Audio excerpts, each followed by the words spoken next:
শংকৰদেৱ সংঘ ধৰমজুলি প্ৰাথমিক শাখাৰ 25 বৰ্ষ পূৰ্ণ হোৱাৰ আজি ৰূপালী জয়ন্তী বৰ্ষ পতা হৈছে আৰু এই ৰূপালী জয়ন্তী বৰ্ষ 18 আৰু 19 তাৰিখে পতা হৈছে। আপোনালোকক মই ওপৰত চাৰ্টখন দি দিম, আপোনালোকে চাৰ্টখন চাব পাৰিব। আৰু ইয়াৰ নমস্কাৰ,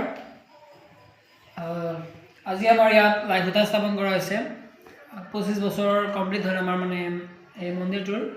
চ' 16 আৰু 17 জানুৱাৰীত আমাৰ ইয়াত মানে প্ৰগ্ৰাম এটা আছে 25 ইয়াৰ্ছৰ কমপ্লিট হোৱাৰ কাৰণে।